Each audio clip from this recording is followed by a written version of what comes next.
Hi students, very good morning all of you. जैसा कि आप जानते हैं हम chapter number 7 aggregate demand aggregate supply chapter शुरू कर चुके हैं। इस चैप्टर में अब तक हम propensity to consume and propensity to save कर चुके हैं, मतलब कंजम्पशन फंक्शन और सेविंग फंक्शन हम लोग कर चुके हैं बच्चों। आज का टॉपिक वो टॉपिक है जो बोर्ड में 100% आने के चांस होते हैं। ये क्वेश्चन ऐसा क्वेश्चन है कि एग्जाम में आपको हमेशा दिखता है। क्वेश्चन क्या है? Derive saving curve from consumption curve. Derive saving function from consumption function. Use diagram, explain the process. ये क्वेश्चन आपके सामने है बच्चों। Explain the process of deriving saving curve from consumption curve and explain the process of derivation show in this diagram. उसके बाद लिखा है the point at which APC is 1 at point at which APS is negative या APS 0 भी आपको बोल सकते हैं। तो ये जो क्वेश्चन है बच्चों, ये एग्जाम में जरूर आ सकता है। इस क्वेश्चन की मार्क जो स्कीम है वो 4 मार्क या 6 मार्क का एक क्वेश्चन बन सकता है। 4 मार्क में आने के चांसेस के ज्यादा होते हैं। तो क्वेश्चन को बहुत ध्यान से सुनना है। इतना मुश्किल नहीं है क्योंकि आप कंजम्पशन फंक्शन भी पढ़ चुके हैं, आप सेविंग फंक्शन भी पढ़ चुके हैं। अब क्या करना है? आपको सिर्फ दोनों को कनेक्ट करना है। कनेक्ट कैसे करना है, इंपॉर्टेंट बात है। तो आपको बहुत ध्यान से सुनना है। मैं क्वेश्चन कराने जा रहा हूं आपको, derivate saving curve from consumption curve और derive saving function from consumption function. Use diagram. ध्यान से सुनिएगा। इसमें मोस्ट इंपॉर्टेंट क्या है? मोस्ट इंपॉर्टेंट ये है कि आपका डायग्राम बिल्कुल परफेक्ट हो, डायग्राम में कोई लेबलिंग मिसिंग ना हो, उसके बाद एक्सप्लेनेशन में कोई गलती ना हो। ध्यान से सुनना बच्चों। Question is draw a straight line consumption curve. सबसे पहले बोलता है आपको कंजम्पशन कर्व ड्रॉ करना है, उस कंजम्पशन कर्व से आपको डिराइव करना है saving curve. Explain the process of derivation. अब डिराइव करना क्या होता है? डेरिवेट मतलब क्या होता है कि किसी चीज को ओरिजिनेट करना, निकालना। किससे किससे निकालना? आपको गिवन है, आपको कंजम्पशन कर्व से सेविंग कर्व को डिराइव करना है बच्चा। बहुत इंपॉर्टेंट और बहुत ही आसान क्वेश्चन है। कैसे करना है आप ध्यान देना, सिखाऊंगा स्टेप बाय स्टेप। आप देखना कि मैं कैसे कैसे कर रहा हूं। चल शुरू करते हैं बच्चों। इसका उल्टा क्वेश्चन भी बन सकता है बच्चों। उल्टा क्वेश्चन कैसे? कि derive consumption curve from saving curve. अभी हम करने जा रहे हैं derive saving curve from consumption curve. तो सबसे पहली बात जो आपको माइंड में रखनी है, सबसे इंपॉर्टेंट बात यह है कि आपको क्या नीचे रखना है, क्या ऊपर। हम यहां दो डायग्राम बनाएंगे बच्चों। जिसको आपको डिराइव करना है वो कर्व आपका नीचे रहेगा, जिससे आपको डिराइव करना है वो कर्व आपका ऊपर रहेगा। बोले तो सेविंग कर्व आपका नीचे रहेगा क्योंकि सेविंग कर्व को डिराइव करने के लिए बोला गया, और कंजम्पशन कर्व आपका ऊपर रहेगा क्योंकि कंजम्पशन कर्व से आपको सेविंग कर्व डेरिवेट करना। मेरी बात ध्यान से सुनना और ध्यान से देखना भी बच्चों।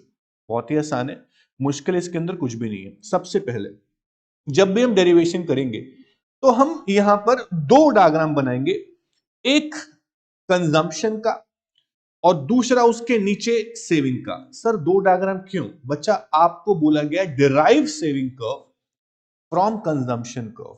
अब दो कर्व क्यों बनेंगे? एक कर्व आपको डिराइव करना है, दूसरे से आपको डिराइव करना है।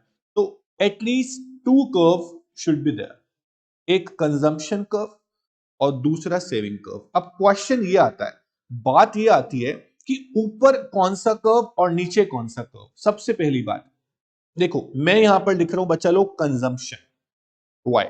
क्योंकि कंजम्पशन कर्व से आपको सेविंग कर्व डेरिवेट करना है, तो कंजम्पशन कर्व हमेशा आप लोग ऊपर लेंगे और एक्स एक्सिस पे और वाई एक्सिस पे क्या प्लॉट करते हैं अच्छे से आप जानते हैं। हम लोग कंजम्पशन फंक्शन पढ़ चुके हैं, हम लोग सेविंग फंक्शन पढ़ चुके हैं, बस उनको कनेक्ट कर रहे हैं। इसलिए मैंने सेविंग नीचे लिया क्योंकि मुझे सेविंग कर्व डेरिवेट करना है, और कंजम्पशन कर्व ऊपर लिया क्योंकि कंजम्पशन कर्व से मुझे सेविंग कर्व डेरिवेट करना है। मैंने कुछ भी नहीं किया, सिर्फ दो डायग्राम बनाए हैं, ऊपर कंजम्पशन और नीचे सेविंग। जैसा कि आप लोग जानते हैं कि कंजम्पशन फंक्शन जो टॉपिक हमने किया था, प्रोपेंसिटी टू कंज्यूम टॉपिक हमने किया था, वहां हमने कंजम्पशन फंक्शन का डायग्राम बनाया था। कंजम्पशन फंक्शन के डायग्राम में मैंने दो कर्व बनाए थे बच्चा, एक इनकम कर्व, दूसरा कंजम्पशन कर्व। अब वो आपको याद होना चाहिए। अब याद नहीं है तो मैं याद दिलाऊंगा, आप ध्यान से देखना। सबसे पहले कंजम्पशन फंक्शन की बात करता हूं। तो कंजम्पशन फंक्शन था क्या? Consumption function refers to the functional relationship. Consumption function refers to the functional relationship between consumption and disposable income, या फिर between consumption and national income. ये था आपका कंजम्पशन फंक्शन। सेविंग फंक्शन क्या था? The functional relationship between savings and national income. तो दोनों ही, saving हो या कंजम्पशन हो, होते इनकम के फंक्शन है। तो हम इनकम तो जरूर लेंगे। कंजम्पशन फंक्शन से आपको सेविंग फंक्शन डेरिवेट करना है या सेविंग कर्व डेरिवेट करना है। कंजम्पशन कर्व से बात तो एक ही है। जो डेरिवेट करना है आपने, वो कर्व नीचे बनाना है, आप ध्यान रखना। सबसे पहले काम क्या होगा? सबसे पहला आपका स्टेप होगा, आपको कंजम्पशन फंक्शन बनाना है। और कंजम्पशन फंक्शन मैंने बता दिया आपको क्या होता है, कि कंजम्पशन और नेशनल इनकम के फंक्शनल रिलेशन को बोलते हैं हम कंजम्पशन फंक्शन। तो सबसे पहले बना लेते हैं कंजम्पशन फंक्शन। तो कंजम्पशन फंक्शन बनाने के लिए सबसे पहले चाहिए बच्चों आपको income curve. Income curve is 45 degree straight line start from point of origin. ये आपका होता है इनकम कर्व। बहुत ही आसान, बहुत ही सिंपल। उसके बाद कंजम्पशन कर्व बनाते हैं। Consumption curve starts from above the point of origin and उसके बाद आप देखते हैं कंजम्पशन कर्व इनकम कर्व को इंटरसेक्ट भी करता था। तो इंटरसेक्ट किया, जहां पे कंजम्पशन कर्व इनकम कर्व को इंटरसेक्ट करता था, उस पॉइंट को हम बोलते थे बच्चों ब्रेक इवन पॉइंट। क्या बोलते थे? break even point, where consumption is exactly same as income. Consumption is equals to income. Break even point से पहले आप लोग देखते थे C मोर देन Y होता था। ब्रेक इवन पॉइंट के बाद आप देखते थे C लेस देन Y होता था। ये आपको चीजें याद होनी चाहिए। अब जो O से लेके C तक ये गैप है, इस गैप को आप क्या बोलते थे बच्चों?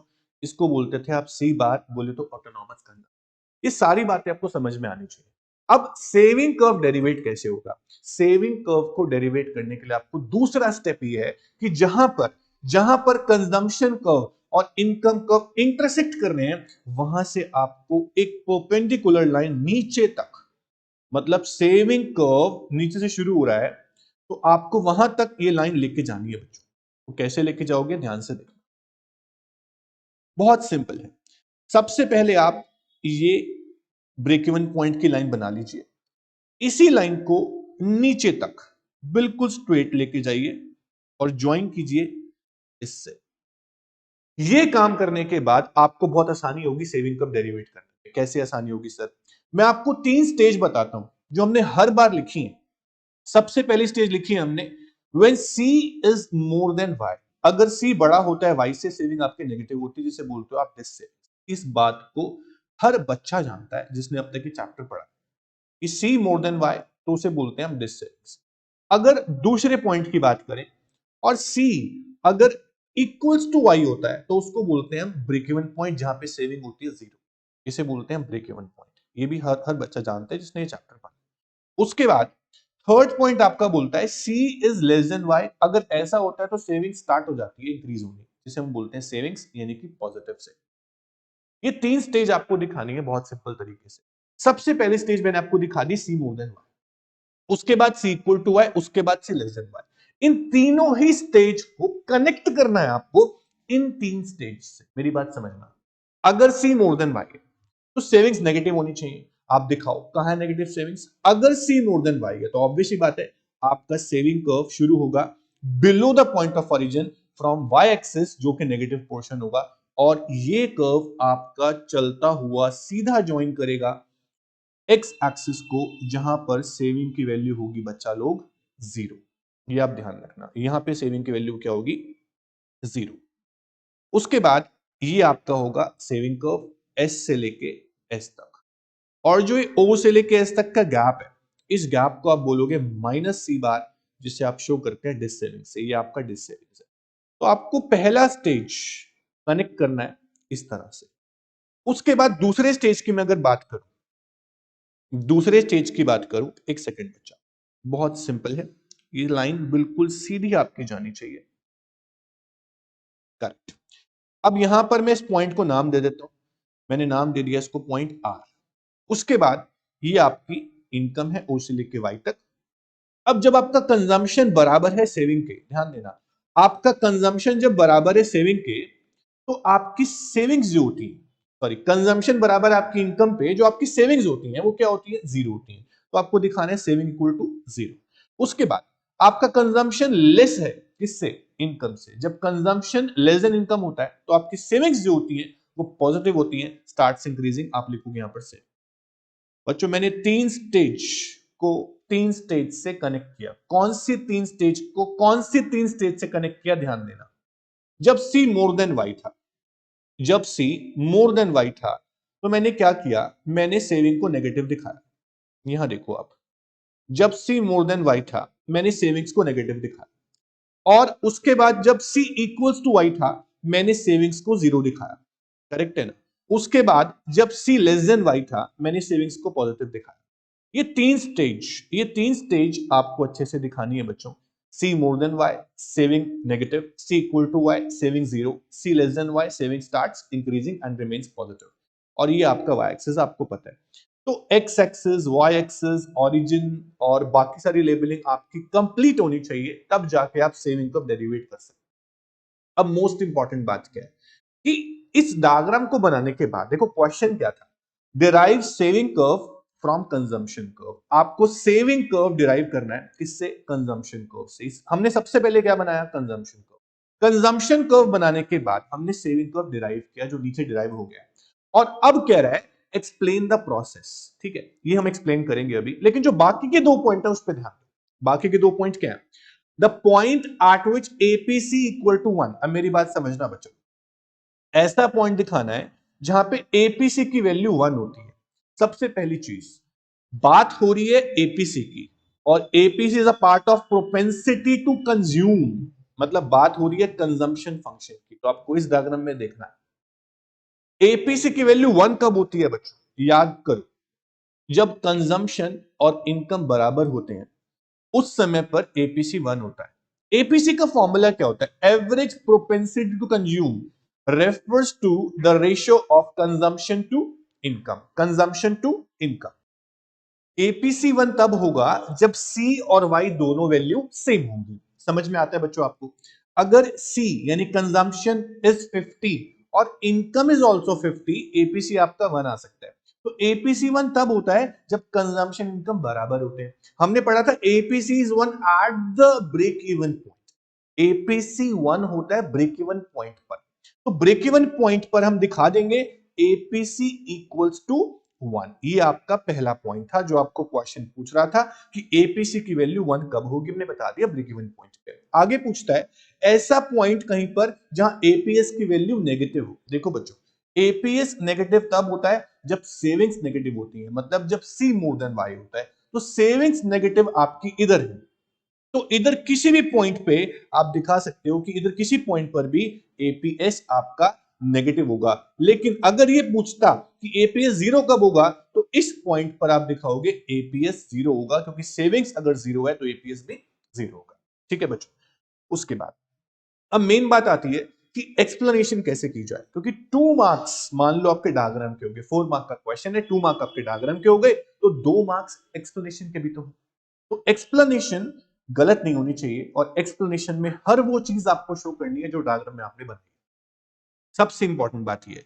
चलो आपको दिखाता हूं एक्सप्लेनेशन कैसे करते हैं बच्चों। नोट्स पे आते हैं। ओके चलो देखो बच्चों, नोट्स में आपको क्या दिखाना है। सबसे पहले हम इस कर्व की बात करते हैं। आपको सेविंग कर्व डेरिवेट करना है कंजम्पशन कर्व से। ये आपके सामने है, derivation of saving curve from consumption curve. देखो सबसे पहले आप लोगों ने क्या किया था, आपने कंजम्पशन कर्व बनाया, आपने ब्रेक इवन पॉइंट दिखाया, एपीसी 1 भी आपने दिखाया, सेविंग कर्व ड्रॉ कर लिया।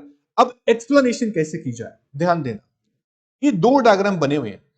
जो ऊपर वाला कर्व है इसको बोलता हूं मैं पैनल ए। ओके, पैनल ए। और जो नीचे वाला कर्व है इसको बोलता हूं पैनल बी। दो पैनल आपके सामने। एक्सप्लेन कैसे करेंगे आप? In the given diagram, in the given diagram there are two panels A and B, इतना आप बता दें। उसके बाद इन पैनल ए, जो ऊपर वाला पैनल है वहां पर जो सीसी कर्व है वो कंजम्पशन कर्व है, ये आपको बता दें। In panel A CC curve is consumption curve and O Y is the income curve. Income curve is O Y. दोनों ही कर्व इंटरसेक्ट करेंगे एट पॉइंट ई पे, जिसको बोलेंगे ब्रेक इवन पॉइंट। आपको बताना पड़ेगा, और ये भी बताना पड़ेगा at zero level of income there is some autonomous consumption shown by gap OC. देखो ये आपका गैप है ओ से लेकर सी तक, इसको बोलते हैं हम ऑटोनॉमस कंजम्पशन। ये आपको बताना है, हर वो चीज बतानी है जो डायग्राम में लिखी हुई। और क्या लिखा हुआ है, before the break even point C is more than Y, ये आपको बताना पड़ेगा। After the break even point C is less than Y, ये आपको बताना पड़ेगा। उसके बाद आएंगे पैनल बी पे। पैनल बी के अंदर वाई एक्सिस में आपकी सेविंग्स है, एक्स पे आपकी इनकम। सेविंग कर्व शुरू होता है below the point of origin from negative Y axis, ये आपको दिखाने की डिस सेविंग्स है। इस तरह से आप एक्सप्लेन करोगे, देखो कैसे एक्सप्लेन करना है। In panel B at zero level of income savings are negative, which shows this savings the gap is OS का गैप है जो डिस सेविंग्स के बराबर है, ये आपको बताना है। उसके बाद as a result saving curve start from point S negative axis से शुरू हो रहा है, हमने बता दिया। सेविंग कर्व इंटरसेक्ट करेगा एक्स एक्सिस पे एट पॉइंट आर पॉइंट पे आपका सेविंग कर्व इंटरसेक्ट कर रहा है, जो शो करता है कि यहां पर सेविंग जीरो है क्योंकि कंजम्पशन इनकम बराबर है। उसके बाद आप बताओगे नेक्स्ट लाइन क्या होगी, where S is equal to zero and the value of APS is equal to zero, हम बता चुके हैं। बाय ज्वाइनिंग, ये सबसे इंपॉर्टेंट लाइन है, by joining point S and R we get saving curve S S. देखो बच्चों, by joining point S and R will get a curve that is saving curve, upward sloping curve which shows there is direct relationship between savings and national income. ये थी आपकी derivation, किसकी derivation, saving curve की derivation from consumption curve. बहुत ही important question था, 4 mark का question आ सकता है। एक्सप्लेनेशन करेक्ट होने चाहिए, डायग्राम परफेक्ट होना चाहिए। इसी का एक और क्वेश्चन बन सकता है ऑपोजिट, उल्टा क्वेश्चन बन सकता है। वो क्या है कि यहां पे आपको बोला गया था डेरिवेट सेविंग कर्व, यहां आपको बोला गया था derivative saving curve from consumption curve. आपको बोल सकते हैं derivative consumption curve from saving curve. अगर आपको बोलेंगे derivative consumption curve from saving curve, तो आपका सेविंग कर्व बनेगा ऊपर और कंजम्पशन कर्व बनेगा नीचे, क्योंकि आपको अब कंजम्पशन कर्व डेरिवेट करना है। जो कर्व आपको डेरिवेट करना होता है, बच्चा ध्यान से सुनना, बहुत आराम से बताऊंगा, जो कर्व आपको डेरिवेट करना होता है वो कर्व आप नीचे बनाते हैं और जिससे डेरिवेट करना होता है ऊपर बनाते हैं। अभी बोल रहा था डेरिवेट सेविंग कर्व, हमने सेविंग कर्व नीचे बनाया था ना। अब बोल रहा है derivative consumption curve from saving curve, तो सेविंग कर्व ऊपर, कंजम्पशन कर्व नीचे। बहुत सिंपल, आपको दिखाता हूं कैसे बनेगा। देखो बच्चों, ये क्वेश्चन मेरे सामने नोट्स में है। क्या क्वेश्चन है, we can also derive, we can also derive consumption curve from saving curve. इस केस में क्या करेंगे, इस केस में सेविंग कर्व बनेगा ऊपर नंबर 1 पैनल ए, उसके बाद कंजम्पशन कर्व बनेगा नीचे नंबर 2। कुछ नहीं करना, आपको सबसे पहले बनाना है सेविंग कर्व। सबसे पहले बनेगा सेविंग कर्व, आप सब दिखा दो, ओ से लेके एस का डिस्टेंस क्या होता है, डिस सेविंग्स होती है, सेविंग जीरो होती है, सेविंग पॉजिटिव होती है। अब उल्टा चलेगा, अगर सेविंग नेगेटिव है तो आप बताओ सी बड़ा होगा वाई से या छोटा होगा। अगर सेविंग नेगेटिव है इसका मतलब कंजम्पशन हमारा ज्यादा है इनकम से, तो आपको वो लेवल दिखा देना है सी मोर देन वाई, अगर सेविंग नेगेटिव है तो। उसके बाद अगर सेविंग जीरो है इसका मतलब क्या है कि कंजम्पशन इनकम दोनों बराबर होंगे और हम ब्रेक इवन पॉइंट पे होंगे, तो आपको दिखाना है यहाँ पे सी इक्वल टू वाई। और अगर सेविंग पॉजिटिव है तो आपका कंजम्पशन कम होगा इनकम से, आपको दिखाना है। 3 स्टेज को 3 स्टेज से कनेक्ट करना, कुछ भी नहीं करना। तो आपका क्वेश्चन अपोजिट भी बन सकता है, ये आपको ध्यान रहे। ये टॉपिक जो है ना आज का, मैंने बोला सबसे पहले क्लास शुरू करते ही बोला था मोस्ट इंपॉर्टेंट टॉपिक, एग्जाम में आने के पूरे पूरे चांस होते हैं। तो इस चैप्टर में जितने भी कर्व्स हैं, आपने कंजम्पशन कर्व बनाया, आपने शेविंग कर्व बनाया, आपने एपीसी एपीएस के डायग्राम बनाए, आपने एमपीसी एमपीएस के डायग्राम बनाए, आपने डेरिवेशन भी आज कर ली। जितने भी डायग्राम आपने किए, एग्रीगेट डिमांड कर्व बनाया, एग्रीगेट सप्लाई कर्व बनाया, आप सारे डायग्राम्स को घर बैठ के शांति से आराम से साइड में डायग्राम को प्रैक्टिस करें। एग्जाम में जब आप जाओगे डायग्राम डायरेक्ट वहां बनाना चाहोगे कि मैं आज मेरे को समझ में आ गया, दिख रहा है यही तो करना है, इसमें समझ में आ गया। सर समझ में तो आपको आ गया होगा, जब आप डायग्राम डायरेक्टली बनाएंगे ना 2 से 3 दिन बाद, आपको पक्का दिक्कत होगी कि क्या था डायग्राम। दिक्कत तब नहीं होगी जब आप सेम डे डायग्राम की प्रैक्टिस कर लेंगे और बीच बीच में भी आप प्रैक्टिस करते रहेंगे। आप डायग्राम नहीं भूलेंगे। डायग्राम जो इकोनॉमिक्स में होते हैं ना, ये देखने से समझ में आ जाते हैं, अरे बहुत आसान है, तो हो गया, सेविंग के ऊपर कंजम्पशन को नीचे करना ही क्या है। लेकिन जब आप बनाओगे ना बेटा, जब आप बनाओगे ना तब दिक्कत आएगी। तो इसलिए आप प्रैक्टिस करो ताकि डायग्राम भूलो नहीं। मेरी बात को ध्यान से सुनना, मैं वो बातें बोलता हूं जो मैं एक्सपीरियंस करता हूं, और इतने सारे बच्चे आते हैं, सब बच्चों का रिजल्ट यही होता है कि मैं बोल रहा हूं कि दिक्कत होती है। इसलिए आपको दिक्कत ना हो तो आप प्रैक्टिस करें। ओके, सब बच्चे मेरे लिए बराबर है, आप भी और वो भी। तो आप प्रैक्टिस करें ताकि आपको दिक्कत कोई ना हो। Okay, explanation same as before. उसके बाद एक बात सुनना एक्सप्लेनेशन में, अगर सेविंग कब ऊपर आ गया, कंजम्पशन कब नीचे आ गया, तो आपकी एक्सप्लेनेशन भी ऊपर नीचे हो जाएगी। जो पहले एक्सप्लेनेशन पैनल बी की थी, अब वो पैनल ए में आएगी।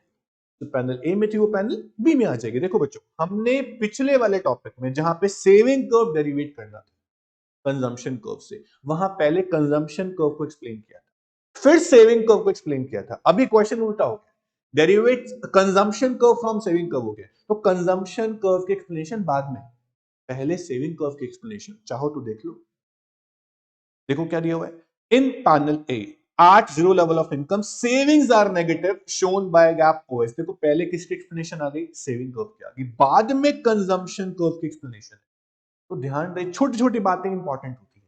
ओके, चलो, ये था आपका derivation of saving curve from consumption curve, या फिर derivation of consumption curve from saving curve. बहुत ही आसान टॉपिक था, इंपॉर्टेंट था, समझ में आपको आ गया होगा। इसके बाद अब जो नेक्स्ट टॉपिक आता है वो आपका आता है बच्चों इन्वेस्टमेंट फंक्शन। इन्वेस्टमेंट फंक्शन इस चैप्टर का नेक्स्ट टॉपिक है। अब मैं आपको इन्वेस्टमेंट फंक्शन शुरू कराऊंगा, थ्योरेटिकल टॉपिक है, बहुत ही आसान है, ध्यान से सुनिएगा। इन्वेस्टमेंट फंक्शन, चलो शुरू करते हैं। देखो बच्चा लोग, सबसे पहले आपको बताता हूं व्हाट इज इन्वेस्टमेंट। हर बच्चे को पता होता है इन्वेस्टमेंट क्या होता है, लेकिन थोड़ा सा कुछ चीजें नहीं पता होती, वो आप सुन लो। जो मैं आपको बताने वाला हूं वो आप सुनना कि मैं क्या बोलना चाहूँ।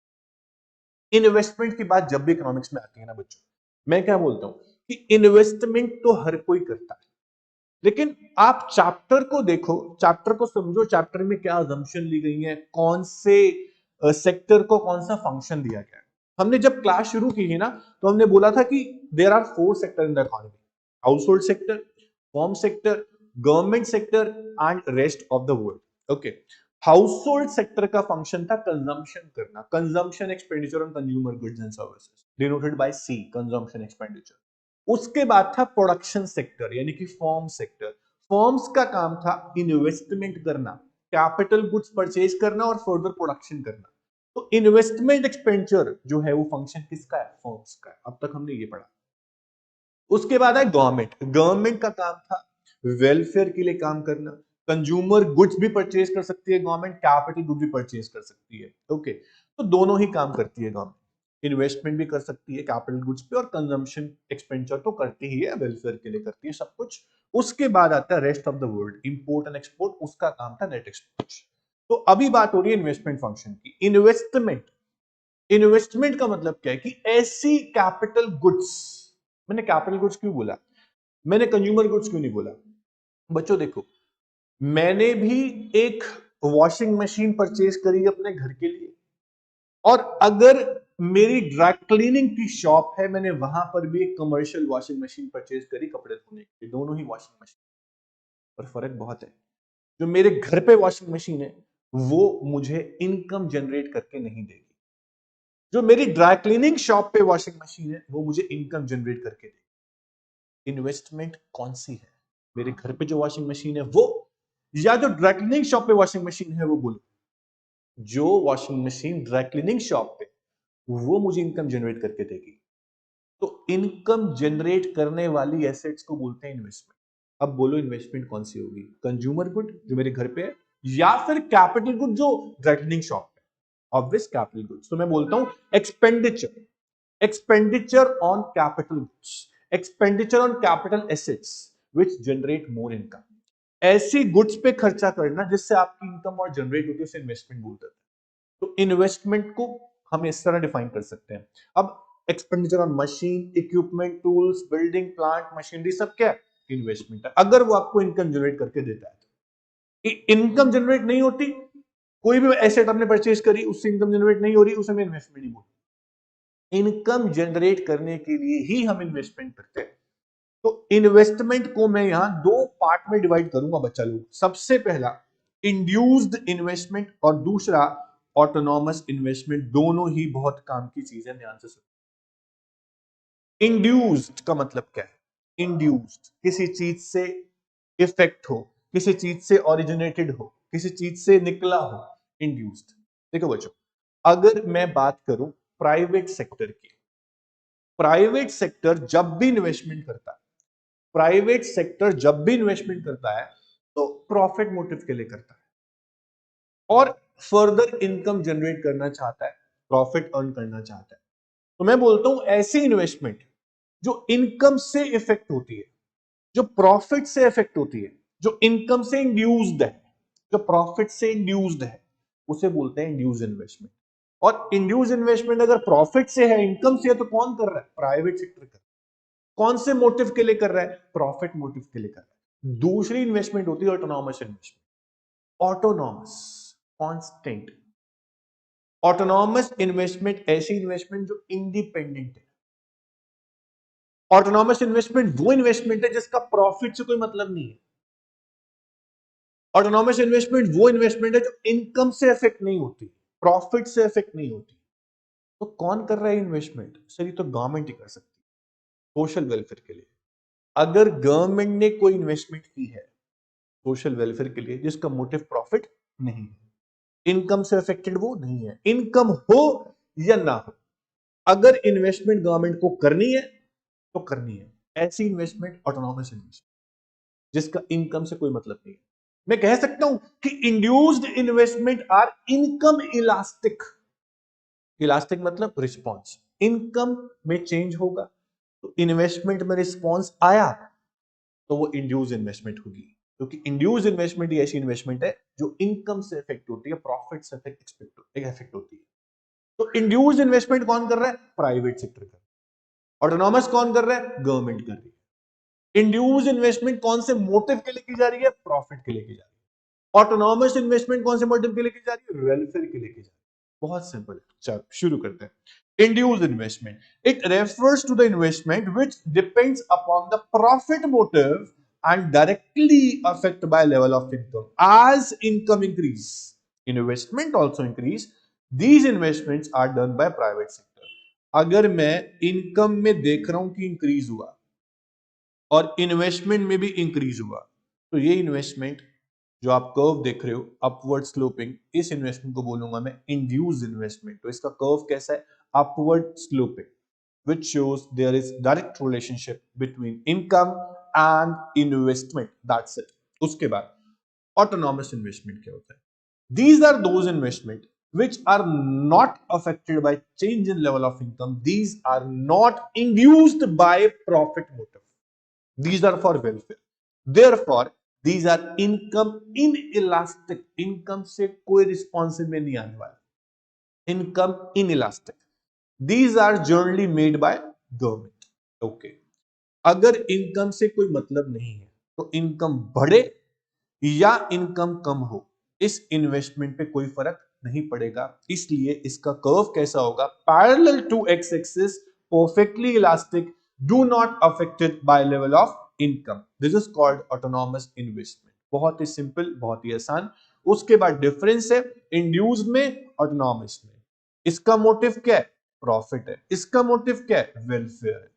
ये इन्वेस्टमेंट जो है इंड्यूस्ड वाली, वो इनकम इलास्टिक है, इनकम से रिस्पॉन्स इनमें आता है, और ये इनकम इन इलास्टिक है। ठीक है। उसके बाद इंड्यूस इन्वेस्टमेंट का कर्व जो होगा वो अपवर्ड स्लोपिंग होगा, लेकिन ऑटोनॉमस का कर्व कैसा होगा? पैरेलल टू एक्स एक्सिस, क्योंकि इनकम से कोई मतलब है ही नहीं, इनकम बढ़े या कम हो, इन्वेस्टमेंट रिमेन्स कांस्टेंट। कौन करता है इंड्यूस इन्वेस्टमेंट? Private sector. और ऑटोनॉमस कौन करते हैं? Government sector.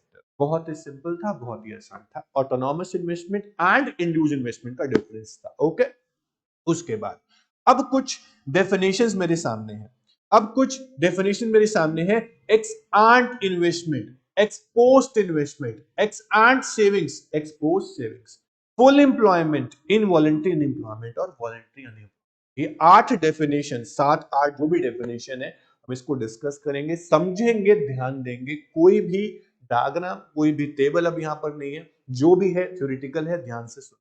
चलो शुरू करते हैं बच्चा लोग। सबसे पहले बात करता हूं एक्स एंड की। ध्यान देना, ध्यान देना बच्चों। एक्स एंड का मतलब क्या होता है आपको बता देता हूं। एक्स एंड मतलब होता है प्लान। आपको सबसे पहली चीज यही करनी है कि आपको मीनिंग लिखना है। एक्स एंड का क्या होता है? प्लान होता है। क्या होता है? प्लान। और कहीं भी हो, चाहे एक्स एंड सेविंग हो, चाहे एक्स एंड इन्वेस्टमेंट हो, दोनों का एक्स एंड का मतलब होगा प्लान। ओके। अब अगर बात हो रही हो एक्स पोस्ट की, किसकी बात हो रही हो? एक्स पोस्ट की। तो पोस्ट का मतलब होगा एक्चुअल या फिर रियलाइज्ड। बहुत फर्क है प्लान में और एक्चुअल में। हम सोचते क्या और होता क्या। उसके बाद यहां भी एक्स पोस्ट है, तो यहां भी क्या मतलब होगा? पोस्ट का एक्चुअल या फिर रियलाइज्ड। करेक्ट है ना? उसके बाद सर अब बात करते हैं सेविंग्स और इन्वेस्टमेंट की। इन्वेस्टमेंट की बात हमने 2 मिनट पहले करी थी, इन्वेस्टमेंट क्या होती है। और सेविंग्स तो आपको पता है, savings is that part of income which is not consumed. जिसको खर्च नहीं किया गया वो आपका सेव हो गया। तो सेविंग कौन करता है? सेविंग करता है हाउस होल्ड। बच्चों हाउस होल्ड का काम क्या होता है? कंजम्पशन करना, कंज्यूमर गुड्स परचेज करना। और अगर कुछ खर्च होने के बाद बच जाए पैसा तो उसको सेव कर लेना। तो हाउस होल्ड लोग का काम क्या होता है? खर्चा करना और बचाना। फॉर्म्स का काम होता है इन्वेस्टमेंट करना। ये ध्यान रखना। हर चैप्टर में कुछ अलग बातें होती है। कुछ चैप्टर में किसी का मतलब कुछ और होता है, दूसरे चैप्टर में उसी का मतलब कुछ और बता देते हैं। अजम्पशन बेस्ड चीजें होती है। इकोनॉमिक्स है ही ऐसी चीज, कुछ समझाना चाहती है तो कुछ अजम्पशन जरूर लेगी। ठीक है, economics is perfect for me. मेरे को बहुत पसंद है, आपको भी पसंद आ रही होगी। तो बच्चों सेविंग्स कौन कर रहा है? House hold. इन्वेस्टमेंट कौन कर रहा है? फॉर्म। आपको दो बातें याद होनी चाहिए, इस टॉपिक को समझना है तो दो बातें याद रखो। सेविंग्स कौन कर रहा है? हाउस होल्ड कर रहे हैं। इन्वेस्टमेंट कौन कर रहा है? फॉर्म्स कर रही है। बात ही खत्म होगी। इन्वेस्टमेंट फॉर्म्स क्यों कर रही है? सर फॉर्म्स का काम है प्रॉफिट कमाना, प्रोडक्शन करना। प्रोडक्शन बिना इन्वेस्टमेंट के कैसे कर लेंगी? और हाउस होल्ड तो प्रोडक्शन नहीं कर रहा है ना, हाउस होल्ड तो सिर्फ खर्चा कर रहा है, बाकी बचा हुआ सेव कर रहा है। बात ही खत्म होगी। सेविंग्स और इन्वेस्टमेंट। चल अब एक्स एंड सेविंग, सबसे पहला पॉइंट है एक्स एंड सेविंग्स क्या होती है। मेरी बात को समझना। एक्स एंड का मतलब है बॉस प्लान। हाउस होल्ड ने प्लान किया कि हम इतना सेव करेंगे इतनी इनकम में। हर बार जब भी इनकम डिफरेंट डिफरेंट होती है, हर बार हाउस होल्ड सोचते हैं इतना सेव करेंगे, इतना सेव करेंगे, इतना सेव करेंगे, होता कुछ और। बहुत रेयर चांस होता है जो हमने सोचा वो हमने सेव भी कर लिया, वो अलग बात है, वो इक्विलिब्रियम हो गया। जितना प्लान किया उतना सेव भी कर लिया। अगर मैं आपको बोलता हूं एक्स एंड सेविंग का मतलब क्या है, तो सुनना मैं क्या बोल रहा हूं। Ex ante savings, ex ante savings are those savings which are planned by all the households at different level of income. अलग अलग इनकम लेवल पे हम अलग अलग प्लान करते हैं, इतना हम सेव करेंगे, उसे बोलते हैं एक्स एंड सेविंग्स। मैंने सोचा मेरी इनकम 2 लाख रुपए में 50,000 रुपए एटलीस्ट सेव करूंगा, 1.5 लाख उड़ाऊंगा। 50,000 सेव करूंगा ये मैंने प्लान किया, पर मैंने सेव किया 80,000 रुपए। ये मेरी एक्चुअल सेविंग्स है, वो एक्सपोज्ड सेविंग है। मेरी बात समझ में आ गई आपको? Ex ante savings are those savings which are planned by all the households at different level of income. Ex post savings are those savings which are actually done by all the households at different level of income. मेरी बात समझ रहे हो? X and saving क्या है, सुनेंगे ध्यान से। Ex ante savings are those savings which are planned by all the households at different level of income, and exposed saving are those savings which are actually done, realized, जो actual में आपने करी, all the household ने करी at different level of income। खत्म हो गई बात। अब आता हूं इन्वेस्टमेंट पे, आप खुद ही बता दोगे अब, इतना बढ़िया समझा दिया आपको। एक्स एंड इन्वेस्टमेंट क्या होता है? एक्स एंड इन्वेस्टमेंट, इन्वेस्टमेंट कौन करता है? फॉर्म्स करती है। Ex ante investment are those investments which are planned by all the firms. Firms ने प्लान किया कि हम इतना इन्वेस्ट करेंगे, वो है आपकी एक्स एंड इन्वेस्टमेंट। लेकिन फर्म ने एक्चुअल में इन्वेस्ट जो किया वो आपकी एक्सपोज्ड इन्वेस्टमेंट है। हमने आज प्लान किया हम इतना इन्वेस्ट करेंगे और कल देखते हैं तो इतना इन्वेस्ट हुआ। फर्म ने प्लान किया कि 10 करोड़ की इन्वेस्टमेंट करेंगे हम, लेकिन फर्म ने इन्वेस्टमेंट करी सिर्फ 8 करोड़ की, तो वो एक्चुअल है, वो एक्सपोज्ड इन्वेस्टमेंट है। पोस्ट मतलब बाद में, तो एक्चुअल तो बाद में पता चलेगा ना। और एक्स एंट, एंट मतलब प्लान्ड, जो भी आप प्लान कर रहे हो। तो एक्सपोज्ड इन्वेस्टमेंट कौन सी इन्वेस्टमेंट होंगी? Ex post investment are those investment which are actually done by all the firms at different level of income in the economy. बहुत सिंपल था सर। अब जो डेफिनेशन आती है वो है फुल एम्प्लॉयमेंट, इनवॉलेंट्री अनएम्प्लॉयमेंट और वॉलेंट्री अनएम्प्लॉयमेंट। बहुत ही आसान है।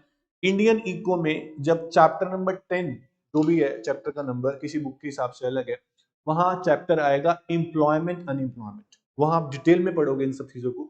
लेकिन अभी इस चैप्टर के अंदर छोटी सी डेफिनेशन है, फुल एम्प्लॉयमेंट क्या होता है, इनवॉलेंट्री अनएम्प्लॉयमेंट क्या होता है, वॉलेंट्री अनएम्प्लॉयमेंट क्या होता है। ध्यान से सुनना, बहुत ही आसान है, मुश्किल इसमें कुछ भी नहीं है बच्चों।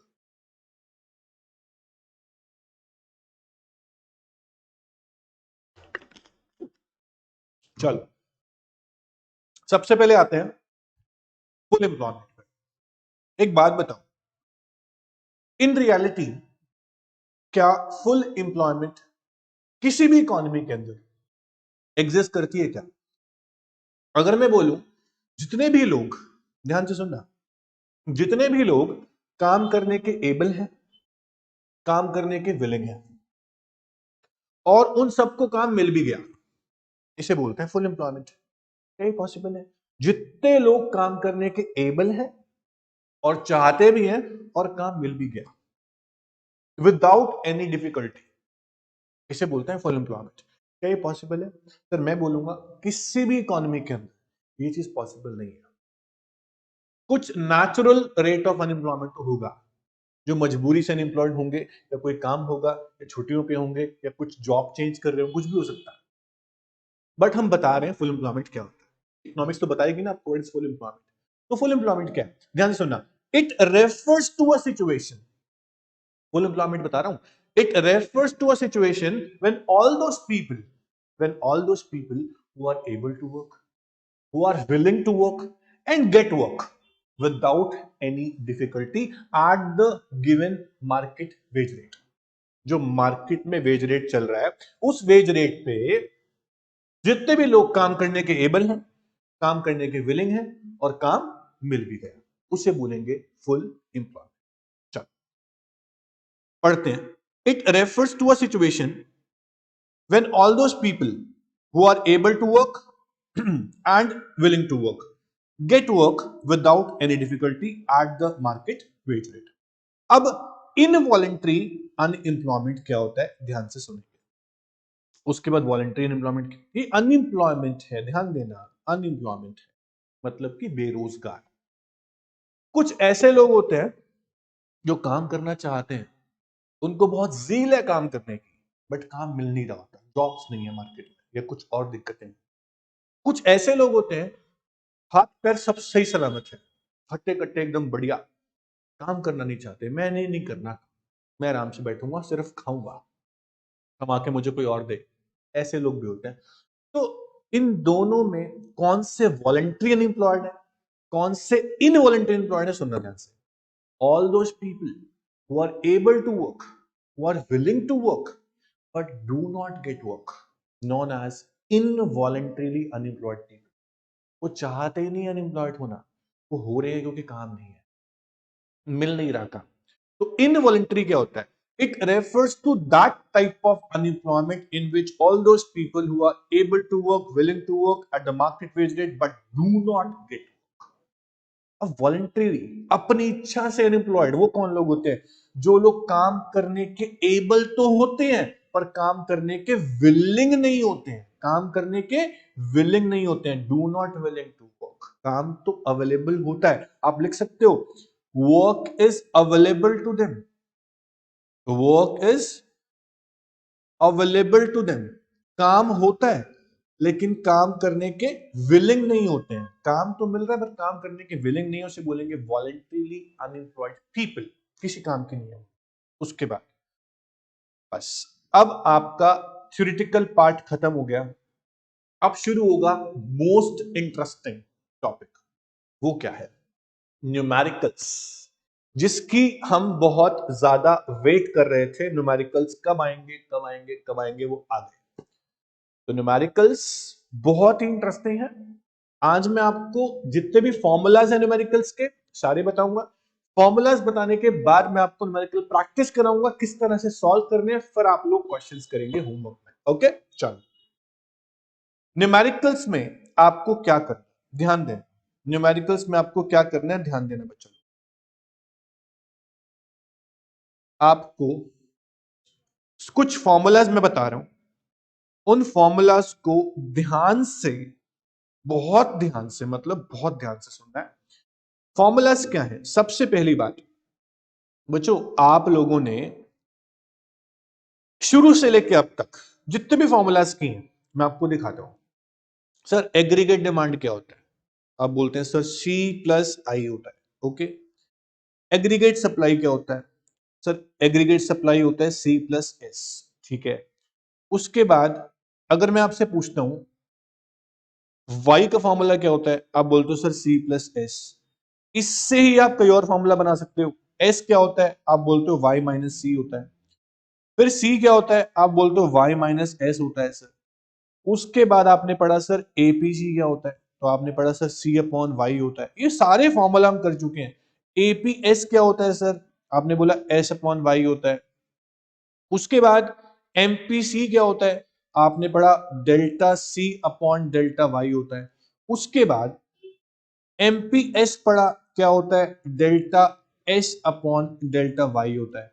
फिर delta C plus delta S क्या होता है? तो आपको पता है डेल्टा वाई होता है। इस तरह से बहुत सारे फॉर्मूलाज है बच्चों। अब इस फॉर्मूला के अलावा मैं आपको एक चीज और सिखाने वाला हूं जो बहुत ही इंपॉर्टेंट है, उस पर आप ध्यान देना। वो क्या है? सर अगर मैं आपसे पूछता हूं कि एपीसी और एपीएस को ऐड करके आप कुछ निकाल सकते हो क्या, या एपीसी से आप एपीएस निकाल सकते हो क्या? तो ऐसा टॉपिक हमने अब तक कोई भी नहीं किया। अब देखना, मैं आपको छोटे से टॉपिक और बताता हूं न्यूमेरिकल पोर्शन में, उसके बाद कुछ फॉर्मूला में और भी यहां पे लिखूंगा। पहले वो आप टॉपिक समझ लो। टॉपिक है रिलेशन, ये न्यूमेरिकल के लिए टॉपिक है, लास्ट में कराता हूं इसको मैं। Relation of APC and APS, उसी के साथ लिखना चाहता हूं मैं relation of MPC and MPS. एक छोटी सी बात बताना बच्चों, छोटी सी बात। C plus S, C plus S क्या होता है? आप बोलेंगे सर वाई होता है। ये सबको पता है, बहुत सिंपल है, सी प्लस एस वाई होता है। अच्छा, अगर मैं इस इक्वेशन को, जो सी प्लस एस वाई वाली इक्वेशन है, इस इक्वेशन को अगर मैं डिवाइड कर दूं इससे वाई से, देखना मुझे क्या मिलता है। अगर मैं सी प्लस एस वाली इक्वेशन को डिवाइड कर दूं, डिवाइडिंग इक्वेशन 1 बाय वाई, तो मुझे क्या मिलता है? मुझे मिलता है C by Y, S by Y is equals to Y by Y. C by Y क्या होता है सर? ये होता है एपीसी, और ये क्या होता है? एपीएस, और ये क्या होता है? मुझे एक फॉर्मूला मिल गया, APC plus APS is equals to 1। ये आपका रिलेशन है एपीसी और एपीएस। ठीक है बच्चों, अगर एग्जाम में टॉपिक आता है explain the relation of APC and APS, तो आप इस तरह से इक्वेशन की फॉर्म में एक्सप्लेन कर सकते हैं कि एपीसी और एपीएस का क्या रिलेशन है। तो एपीएस और एपीसी को प्लस करके हमें 1 मिलता है। अब इसी फॉर्मूले से एक फॉर्मूला और बन गया सर। फॉर्मूला क्या बन गया कि एपीएस अगर आपको निकालना है तो आप 1 में से माइनस कर सकते हैं एपीसी, और अगर आपको एपीसी निकालना है तो आप 1 में से माइनस कर सकते हैं एपीएस को। अब मोस्ट इंपॉर्टेंट बात यह है बच्चों कि क्या एपीसी एपीएस मिला के सच में 1 बनता है? क्या आप इसे प्रूव कर सकते हैं? बिल्कुल प्रूव कर सकते हैं। प्रूव करेंगे। प्रूव करने से पहले एक बार एमपीसी एमपीएस को भी देख लो कि क्या आपको पता है कि डेल्टा सी यानी change in consumption plus change in saving क्या होता है? सर आप सबको पता है delta C plus delta S मिला के डेल्टा वाई बनता है। डेल्टा सी और डेल्टा एस मिला के डेल्टा वाई बनता है। आप लोगों ने जितने भी टेबल किए अब तक, टेबल में डेल्टा सी जो था, जो चेंज इन कंजम्पशन था, वो 1990 का चेंज हमने लिया था। और जब एमपीएस और एपीएस की प्रॉपर्टीज की थी तो सेविंग्स आपकी आई थी -10, फिर 0, फिर 10, 20, 30, 40, तो आपका सेविंग में 10-10 का चेंज था। सर कंजम्पशन में 90 का चेंज, सेविंग में 10 का चेंज, दोनों मिला के 100 का चेंज जो इनकम में था। ये तो सही बात है कि डेल्टा सी और डेल्टा एस मिलाकर डेल्टा वाई बनता है। अगर मैं इस इक्वेशन को डिवाइड कर देता हूं, divide equation 1 by delta Y, अगर मैं इस इक्वेशन को डेल्टा वाई से डिवाइड करता हूं तो मुझे क्या मिलता है, delta C upon delta Y, delta H upon delta Y और delta Y upon delta Y. ये तो हो गया सर 1। यहां मिला मुझे एमपीसी, यहां मिला मुझे एमपीएस, मिलाकर बन गया sir 1। It means 1 minus MPC equal to MPS और 1 minus MPS equal to MPC. अब सर क्या सच में एमपीसी एमपीएस मिला के 1 बनता है, इसे प्रूव कर सकते हैं? सर बिल्कुल प्रूव कर सकते हैं। सबसे पहली बात यह है कि आपको एग्जाम में जब ये टॉपिक आएगा, explain the relationship of APC APS और एमपीसी एमपीएस, तो आप डिफरेंस मत लिखाना। कई बच्चे क्या करते हैं, डिफरेंस लिखाते हैं, रिलेशनशिप टॉपिक है लिखाते हैं डिफरेंस। तो सर डिफरेंस क्यों लिखना है जब पूछ रहे रिलेशन? तो रिलेशन होता है कि मिलाकर 1 बनना चाहिए। आपको मैं एक चीज याद दिलाता हूं बच्चों, आपको याद होगा कि हमने जब एमपीसी और एपीसी की प्रॉपर्टीज की थी तो आपका एमपीसी हर बार 0.9 आया था, क्योंकि चेंज इन सी आपका 90 का था और चेंज इन वाई आपका 100 का था, तो आपका हमेशा एमपीसी आया था 0.9। याद है आपको? ऐसे ही जब हमने एमपीएस निकाला था तो आपका चेंज इन एस जो था वो 10 का था और चेंज इन वाई आपका 100 का था, तो आपका एमपीएस 0.1 आया था। अब आप खुद ही देख लो कि एमपीसी और एमपीएस को मिला के 1 बनेगा कि नहीं बनेगा? सर बिल्कुल बनेगा। इस तरह से ही अगर आप एपीसी और एपीएस की टेबल याद करो, एपीसी के टेबल और एपीएस के टेबल याद करो, हम ये निकाल रहे थे सी अपॉन वाई से और एपीएस निकाल रहे थे एस अपॉन वाई से। तो मुझे याद है कि मेरे एपीसी नेगेटिव, सॉरी पहले इंफिनिटी आया था, फिर 1 आया था, 0.95 आया था, 0.93 आया था, 0.925 आया था, फिर 0.92 आया था। मेरा एपीएस मैंने नेगेटिव निकाला था, फिर 0 आया था, 0.05 भी आया था, 0.067 भी आया था, 0.067 के बाद 0.075 आया था और फिर 0.08 भी आया था। ये टेबल मैं आपको दिखा देता हूं बच्चों, आप ध्यान से देखना। हमने जब प्रॉपर्टीज की थी एपीसी एपीएस की, देखो 0, 0.05, 0.066, 0.075, 0.08।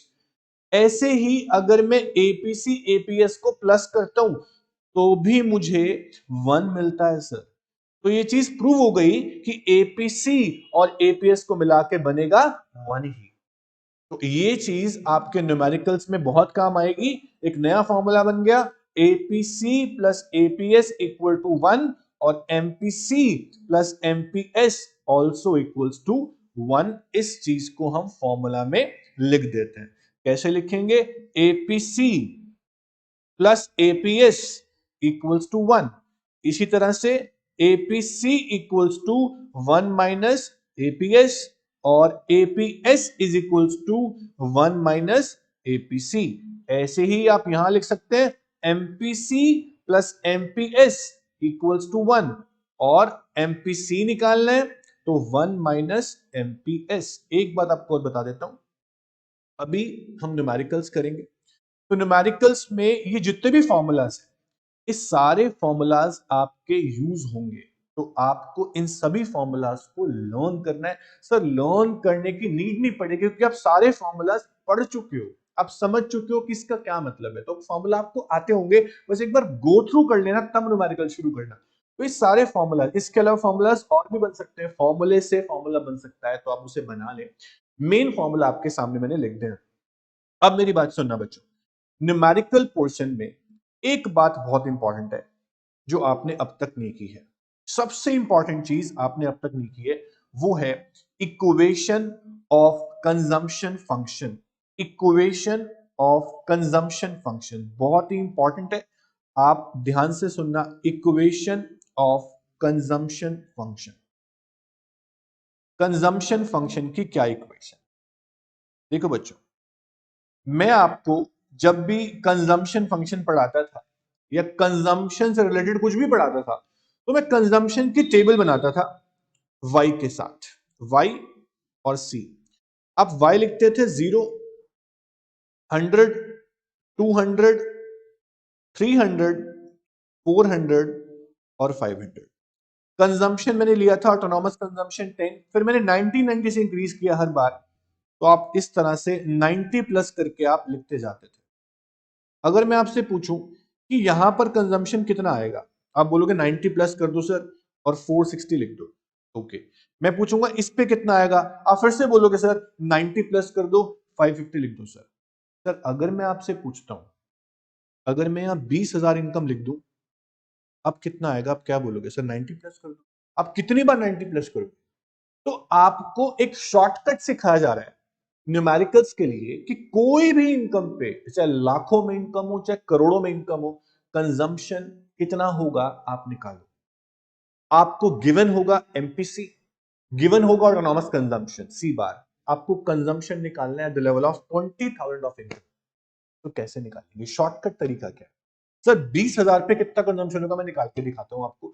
उसके लिए इक्वेशन आपको पता होनी चाहिए, कंजम्पशन फंक्शन की इक्वेशन आपको पता होनी चाहिए। वो इक्वेशन क्या है सुनना गौर से। C is equals to C bar plus B Y. Sir यहां पे C बार क्या है? C bar is autonomous consumption, autonomous consumption. Sir यहां पर B क्या है? B यहां पर है MPC, marginal propensity to consume. MPC को हम या B मान के चल रहे हैं, आपको याद रखना है। Y मतलब क्या है सर? Y मतलब यहां पे आपको पता है कि इनकम। चलो इस इक्वेशन के सहारे हम ये कंजम्पशन निकालते हैं 20,000 इनकम पे। तो C आपको निकालना है, C बार आपके सामने है यहां पर 10 और MPC इस टेबल के हिसाब से MPC कितना होगा सर? MPC का फॉर्मूला होता है delta C, change in C upon change in Y। तो चेंज इन सी आपको दिख रहा है 90 का है और चेंज इन वाई जो है वो आपको, सॉरी 100 का है, 90 का नहीं, वो आपको 100 का दिख रहा है।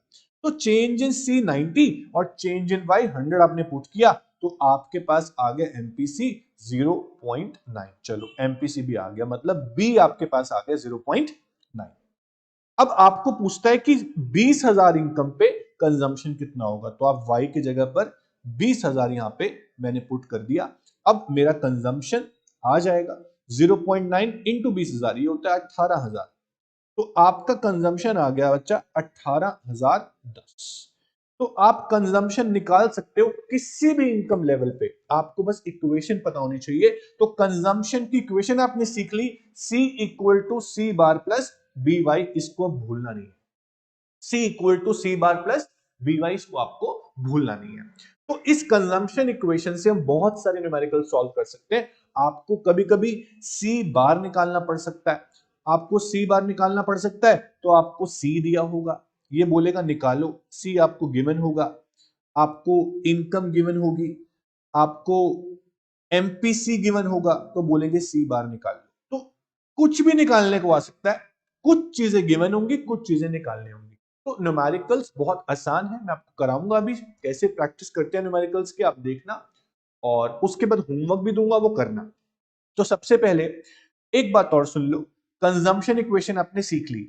अगर आपको कहीं पर भी किसी भी न्यूमेरिकल क्वेश्चन में बोलता है कि सेविंग इक्वेशन कैसे फाइंड आउट, सेविंग इक्वेशन, तो मैं आपको सेविंग इक्वेशन भी डेरिवेट करके दिखाता हूं कंजम्पशन इक्वेशन से। अब तक हमने पढ़ा था derivation of saving curve from consumption curve, अब हम पढ़ेंगे derivation of saving equation from consumption equation. ध्यान से सुनना, सेविंग इक्वेशन कैसे निकालते हैं। सर कंजम्पशन इक्वेशन आप सबको पता है, अभी सिखाई मैंने आपको, C bar plus B Y. अगर आपको बोलता है फाइंड आउट सेविंग इक्वेशन, क्या बोलता है? सेविंग इक्वेशन निकालो। तो सेविंग की इक्वेशन कैसे निकलेगी? आप सबको एक फॉर्मूला पता है कि savings is equals to income minus consumption, ये सबको पता है। अब मैंने क्या किया, मैंने सेविंग्स निकालने के लिए, सेविंग की इक्वेशन निकालने के लिए कंजम्पशन यानी सी की जगह पर सी की जगह पर ये वैल्यू रख दी, सी बार प्लस बी वाई। बोलो यस और नो, लिख सकता हूं या नहीं? बिल्कुल लिख सकता हूं। सी की जगह मैंने सी की value C bar plus B Y रख दी ताकि मैं सेविंग की इक्वेशन निकाल सकूं। अब मैं क्या करता हूं, इसको आगे फर्दर सॉल्व करता हूं। s is equal to Y, bracket खोलेंगे, माइनस सी बार, अब साइन चेंज हो जाएगा ब्रैकेट खोलने के बाद, माइनस बी वाई। यहां तक कोई दिक्कत आपको नहीं होगी। अब और सॉल्व करते हैं इसको। मैं y कॉमन ले सकता हूं क्योंकि मेरे पास y और by दो टर्म यहां पे हैं, तो मैं क्या कर रहा हूं y कॉमन लेने के लिए, मैंने बच्चों माइनस सी बार को पहले लिख दिया और प्लस के y को बाद में लिख दिया। मैंने कुछ भी नहीं किया, मैंने प्लेस चेंज कर दी। माइनस सी बार को मैं यहां ले आया और y को मैं इसकी जगह पे ले आया, मैंने ऐसे लिख दिया और कुछ नहीं किया मैंने। उसके बाद माइनस की by वैसे का वैसे मैंने लिख दिया। मैंने ये y को इधर, माइनस सी बार को इधर क्यों किया? ताकि मैं y को कॉमन ले सकूं। देखो अब मैं आराम से y को कॉमन ले सकता हूं। y मैंने कॉमन ले लिया, इसकी जगह पर बचा 1 और माइनस का b। ये आपकी है सेविंग की इक्वेशन। बहुत ही सिंपल है, बहुत ही आसान है। सेविंग की इक्वेशन कैसे निकाली मैंने? कंजम्पशन की इक्वेशन से। एक बार और सॉल्व करता हूं, दोबारा ध्यान देना। सबसे पहले आपको कंजम्पशन इक्वेशन गिवन थी सी बार प्लस बी बार। उसके बाद आपको निकालनी थी सेविंग की इक्वेशन, तो फॉर्मूला आपके पास होता है y माइनस सी। कुछ भी नहीं किया हमने, सेविंग को वैसे का वैसे रखा, कंजम्पशन की जगह कंजम्पशन की ये वाली वैल्यू पुट कर दी यहां पर, that is C bar plus B Y. उसके बाद क्या किया हमने? ब्रैकेट खोल दिया। ब्रैकेट खोला तो साइन चेंज हो गई। साइन चेंज करने के बाद क्या किया? मैंने माइनस सी बार को पहले लिख दिया और प्लस के वाई को बाद में लिख दिया, क्या फर्क पड़ता है? और माइनस बी वाई वैसे का वैसे मैंने लिख दिया। ये मैंने इधर उधर क्यों किया? ताकि हम आराम से वाई को कॉमन ले सकें। जैसे कॉमन लिया, यहां बचा 1 और माइनस बी। ये आपकी होती है सेविंग की इक्वेशन। दोबारा से हमने डिराइव करके आपको दिखाई, तो इसको अच्छे से समझो। कंजम्पशन इक्वेशन और सेविंग इक्वेशन दोनों हमने सीख ली। क्या सीखा? कंजम्पशन इक्वेशन होती है C equal to C bar plus B Y. Saving equation होती है minus C bar plus 1 minus B Y. अब एक बात और सीख लो, कंजम्पशन इक्वेशन के अंदर जो ये B है, ये क्या होता है? ये होता है एमपीसी। लेकिन सेविंग इक्वेशन के अंदर जो 1 माइनस बी होता है, ये क्या होता है? सर 1 माइनस बी का मतलब क्या होता है? एमपीसी। तो ये क्या होगा? एमपीएस। आपको ध्यान देना है कि 1 माइनस बी का मतलब क्या है? एमपीएस है। सेविंग इक्वेशन के अंदर हमेशा एमपीएस होगा, कंजम्पशन इक्वेशन के अंदर हमेशा एमपीसी होगा। यहां एमपीएस, यहां एमपीसी, ये आपको ध्यान देना है, ये बहुत इंपॉर्टेंट चीज है। ओके, अब इसके बाद ये फॉर्मूलाज आप यहां और ऐड कर सकते हो जहां हमने फॉर्मूला लिखे हैं। इन फॉर्मूला में कुछ 2-3 फॉर्मूले और हम ऐड करने जा रहे हैं। वो फॉर्मूलाज क्या है, ध्यान से देखना। यहां पर हम फॉर्मूला कुछ ऐड कर देते हैं, that is C equal to C bar plus B Y और S equal to minus C bar plus Y 1 minus B. ये आपका एमपीएस होता है और ये आपका एमपीसी होता है। तो एमपीसी की जगह मैं बी भी लिख सकता हूं क्योंकि बी को मैं एमपीसी डिनोट कर रहा हूं। ये चीजें आपके काम आएंगी। फॉर्मूला और भी बन सकते हैं, फॉर्मूला से फॉर्मूला आपके बहुत सारे बन सकते हैं। अब हम क्या करेंगे, कुछ न्यूमेरिकल्स सॉल्व करके देखेंगे कि कैसे न्यूमेरिकल्स का आंसर आएगा। अब न्यूमेरिकल्स देखो आपके सामने मेरे पास है, यहां पर ये अनसॉल्व्ड न्यूमेरिकल्स है। यहां पे आपको गिवन है नेशनल इनकम इज 50 करोड़, ये आपका वाई हो गया, ये आपका वाई हो गया। और सेविंग आपको दी हुई है 5 करोड़, ये आपका एस हो गया। फाइंड आउट एपीसी बोल रहा है, फाइंड आउट एपीसी आपको निकालना है।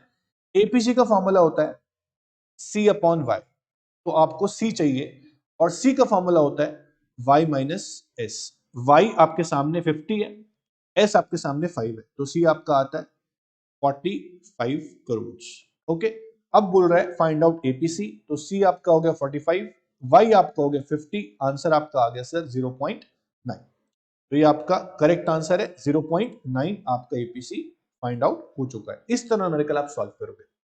फिर बोलता है अगर इनकम बढ़ जाती है 50 से 60 हो जाती है, इनकम 50 से कितनी हो गई 60 हो गई, और सेविंग्स 5 से बढ़कर कितनी हो गई 9 हो गई, तो आपके पास इनकम पहले कितनी थी, पहले थी 50, अब कितनी हो गई इनकम 60, सेविंग कितनी थी 5, अब कितनी हो गई 9, तो आपका सेविंग में जो चेंज हुआ वो 4 का हुआ, और जो इनकम में चेंज हुआ वो 10 करोड़ का चेंज हुआ, और बोल रहा है आपको find out APC and MPS.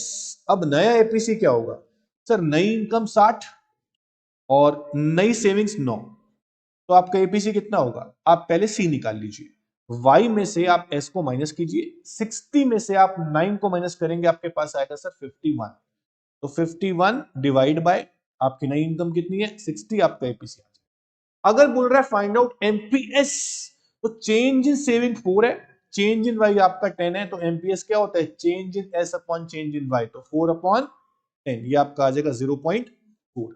बहुत ही सिंपल क्वेश्चन है, बड़े आसानी से हो जाएंगे। एक चीज बस ध्यान रखनी है, आपको फॉर्मूला सारे पता होने चाहिए, कौन सा फॉर्मूला क्या होता है कहां अप्लाई होगा। ये आपका फर्स्ट क्वेश्चन सॉल्व हो गया। अब सेकंड क्वेश्चन देखो, सेकंड क्वेश्चन थोड़ा और इंपॉर्टेंट है। Using the consumption function C equal to C bar plus B bar आपको गिवन है, calculate saving at income of 2000 crore if autonomous consumption is 150 crore and 40% of additional income is consumed। इस question को ध्यान से सुनना, बड़ा ही काम का क्वेश्चन है, सॉल्व करते हैं इसको। आपको गिवन क्या है, इनकम गिवन है, कितनी गिवन है 2000, सर ध्यान देना, आपको इनकम गिवन है 2000, ओके, आपको ऑटोनॉमस कंजम्पशन गिवन है यानी कि सी बार 150 करोड़, उसके बाद बोलता है 40% of additional income is consumed. इसका मतलब क्या है, इस बात को ध्यान देंगे, 40% of additional income is consumed, इसको ध्यान देंगे। देखो सर 40% मतलब 40/100 ऑफ एडिशनल इनकम मतलब डेल्टा वाई, इस पे ध्यान देना, 40% ऑफ एडिशनल इनकम मतलब डेल्टा वाई इज कंज्यूम्ड, यहां डेल्टा है तो यहां भी आपको डेल्टा ही लेके चलना है, ये बोलना 40% of additional income is consumed, तो 0.4 हो गया ये तो, और डेल्टा सी के नीचे आ जाएगा यहाँ पे डेल्टा वाई, नेक्स्ट स्टेप में डेल्टा सी के नीचे क्या आ जाएगा डेल्टा वाई, और यहाँ पे आपका 40/100 0.4 हो गया, और ये क्या होता है, ये आपका एमपीसी होता है, delta C upon delta Y, MPC की वैल्यू आपकी आ गई 0.4, एमपीसी आ गया 0.4। अब अगर एमपीसी आ गया तो आप आराम से निकाल सकते हो सेविंग्स, कैसे निकाल सकते हो सुनना बच्चों ध्यान से, मैं इसको सॉल्व करके दिखा रहा हूं नोट्स में। आपको सी बार गिवन था 150 करोड़, आपका एमपीसी अभी अभी आया 0.4, कैसे आया ये, 40% of additional income is spent on consumption, ये ऐसे लिखा हुआ था क्वेश्चन, तो आपने निकाल लिया 0.4 is equal to delta C upon delta Y, और ये एमपीसी ही होता है, इस तरह से आपने एमपीसी निकाल लिया 0.4। आपको इनकम दी हुई है 2000 करोड़, बोल रहा है आपको सेविंग निकालने को, तो सबसे पहले आप क्या करो बच्चा लोग, सबसे पहले आप कंजम्पशन की इक्वेशन लिखो। ऐसा क्यों सर, हमें कैसे पता लगेगा इक्वेशन लिखनी है, सर आपको जो जो इंफॉर्मेशन गिवन होती है आप उस इंफॉर्मेशन से जो निकल सकता है पहले वो निकाल, तो आपको सी बार गिवन है, बी आपने निकाल लिया, वाई आपको गिवन है, सी बार आपका 150 है, बी आपका 0.4 आ गया, और इनकम आपके पास 2000 है, तो आपने क्या करना है 2000 को मल्टीप्लाई करना है 0.4 से, आपके पास आएगा 800, आपका सी आ गया 950 करोड़। अब बोल रहा है फाइंड आउट सेविंग, सेविंग का फॉर्मूला होता है इनकम माइनस कंजम्पशन, इनकम आपको दे रखी है 2000 करोड़, कंजम्पशन आ गया आपके पास 950, तो सेविंग्स आपकी वैल्यू y माइनस सी करके कितनी आएगी 1050 करोड़, आंसर मैच करते हैं सर, 1050 करोड़ आपका आंसर। क्वेश्चन को पढ़ना है, ध्यान देना है कि क्वेश्चन क्या बोल रहा है, जो जो बोल रहा है वो लिखते जाओ, उससे जो निकल सकता है वो निकालो और आगे फर्दर क्वेश्चन सॉल्व करो।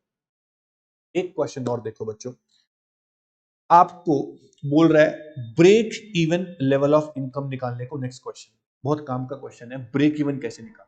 बाकी सारे क्वेश्चन सेम है, आप सारे कर लोगे। ये तीन अलग अलग टाइप थे शुरू के तीन क्वेश्चन।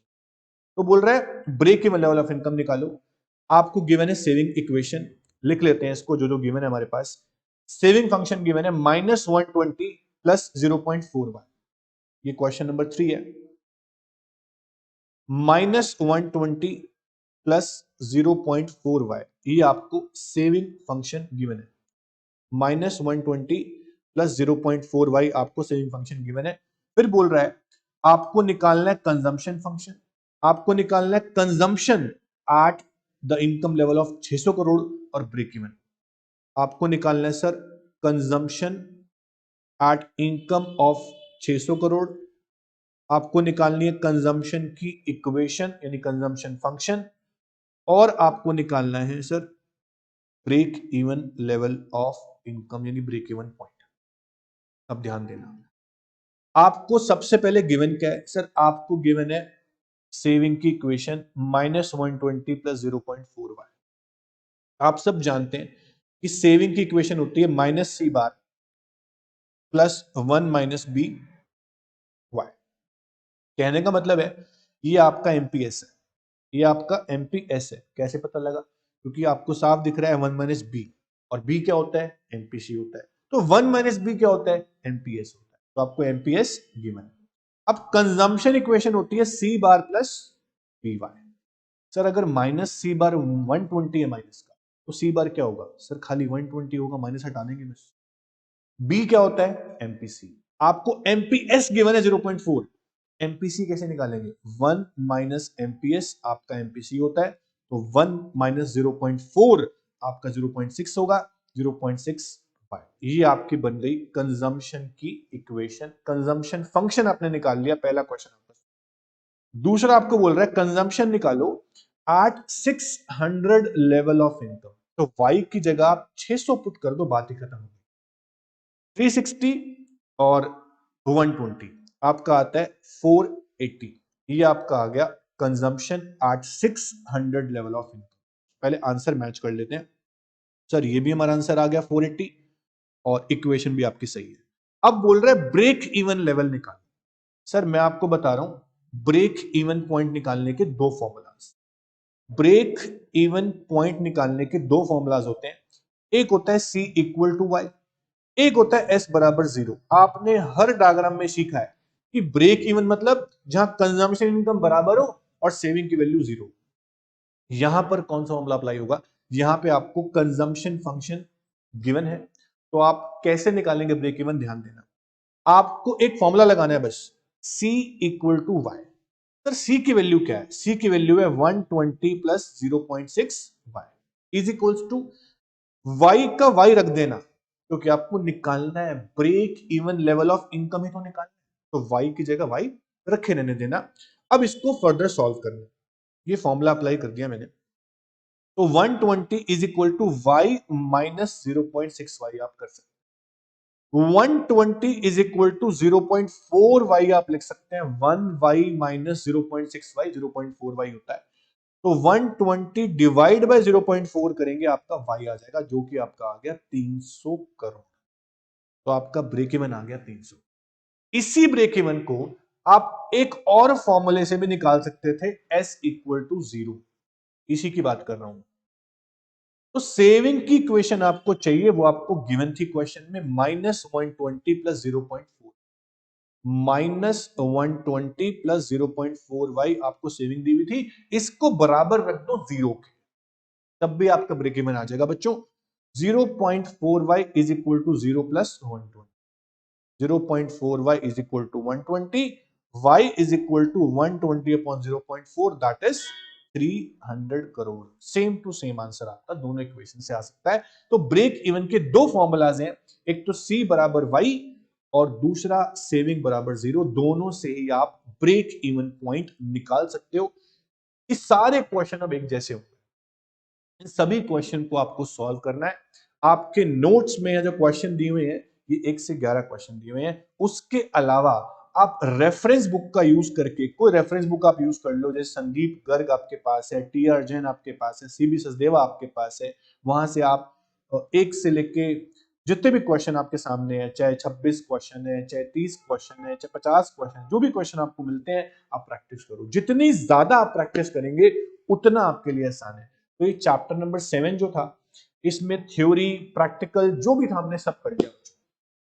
ये चैप्टर आपका फिनिश होता है। जितने भी न्यूमेरिकल्स है प्रैक्टिस करो, मैंने आपको सिखा दी न्यूमेरिकल कैसे करते हैं। डाउट आपके सामने आएंगे तो मैं जरूर लूंगा। इसके बाद हम शुरू करेंगे चैप्टर नंबर 8।